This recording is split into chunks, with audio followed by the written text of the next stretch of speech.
বোলপুরে বিজেপি কর্মীর বাড়িতে আগুন। বোলপুরে 15 নম্বর ওয়ার্ডের ঘটনা। আগুনে পুড়ে ছাই, দেখুন সেই ছবি। তৃণমূলের বিরুদ্ধে অভিযোগ বিজেপি কর্মীর। বিজেপির অভিযোগ অস্বীকার করেছে তৃণমূল। ইন্দ্রজিতের কাছ থেকে আরো ডিটেলে জানবো। ইন্দ্রজিৎ, কারা করলো এরকম এই ঘটনা? একদমই সরাসরি যেটা অভিযোগ, যে ওই ওয়ার্ডে যিনি কাউন্সিলর, আগেও বলেছি যে ওমর শেখ এবং বোলপুর পৌরসভার উপপৌরপতি, তার বিরুদ্ধেই অভিযোগ এবং তিনি তার দলবল মিলে এই ঘটনা ঘটিয়েছেন বলে বিজেপি জানাচ্ছে। এবং যে যার বাড়ি বা রান্নাঘর পুড়িয়ে দেওয়া হয়েছে, তিনিও কিন্তু একই অভিযোগ জানাচ্ছেন। ভোটের পর থেকেই তাকে হুমকি দেওয়া হচ্ছিল, বিজেপি করা যাবে না বলে তাকে হুমকি দেওয়া হচ্ছিল বলে তিনি জানিয়েছেন। এবং গত রাত্রে তার বাড়ির যে রান্নাঘর, সেই রান্নাঘর সম্পূর্ণভাবে আগুন দিয়ে জ্বালিয়ে দেওয়া হয়েছে বলে সকাল থেকে অভিযোগ করা হয়েছে। ইতিমধ্যেই বোলপুর থানার পুলিশ ঘটনাস্থলে এসেছে, পুরো বিষয়টি তারা তদন্ত করছে। যদিও তৃণমূল নেতৃত্ব যেটা জানাচ্ছে যে সম্পূর্ণভাবে ভিত্তিহীন অভিযোগ, মিথ্যা অভিযোগ, এই ঘটনার সঙ্গে কোনোভাবেই তৃণমূল কংগ্রেসের যুক্ত নয়, এমনটাই কিন্তু তারা জানাচ্ছে। ইন্দ্রজিৎ, একেবারে পুড়ে ছাই হয়ে গেছে যেরকম দেখা যাচ্ছে। কেউ আহত হয়েছেন?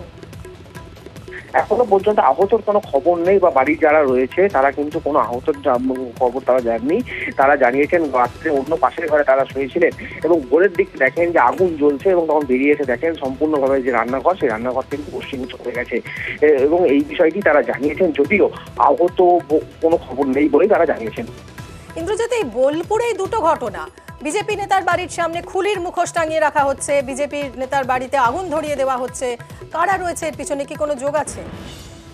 দেখো, একদমই যেটা বলে রাখবো, একই ওয়ার্ডের ঘটনা, একই লোকের বিরুদ্ধে অভিযোগ, এবং সেই তৃণমূল নেতা এবং বোলপুর পৌরসভার উপপৌরপতি তাদের বিরুদ্ধেই অভিযোগ। অর্থাৎ বিজেপি সরাসরি অভিযোগ করছে তৃণমূলের আশ্রিত দুষ্কৃতীরা এবং তৃণমূল আশ্রিত নেতারা এই ধরনের ঘটনা ঘটাচ্ছে, এবং সরাসরি বিজেপি কিন্তু সেটাই জানাচ্ছে। যদিও তৃণমূল নেতৃত্ব কিন্তু অভিযোগ অস্বীকার করে যাচ্ছে। তারা জানাচ্ছে যে কোনোভাবে এই ঘটনার সঙ্গে তৃণমূল কংগ্রেসের যোগ নেই।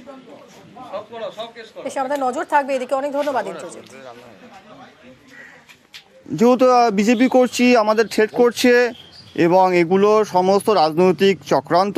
তারা 12:30টার সময় আমাকে থ্রেট করে চলে যায়, তারপরে 2টো নাগাদ এটা হয়। তৃণমূল আশ্রিত দুষ্কৃতী রাজা ওরফে বিশ্বজিৎ সিংহ রায় আর পিয়াল শেখ, এই দুজনকে আমি চিনি। আগুন লাগানোর হুমকি আমাকে তার আগের দিনও দিয়েছিল, তো স্বাভাবিক কারণ তারাই লাগিয়েছে। ওনার বাড়িতেই আগুন লেগেছে।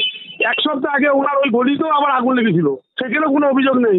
সকালবেলা তো হঠাৎ আমি শুনছি আমাদের নামে অভিযোগ করছে, কিন্তু আমাদের সেই মানসিকতা তো নেই, আমাদের মধ্যে তো কোনো ভুল ঝামেলাও নেই। ওনারা বলছে, এতে তো আমাদের বলার কিছু নেই।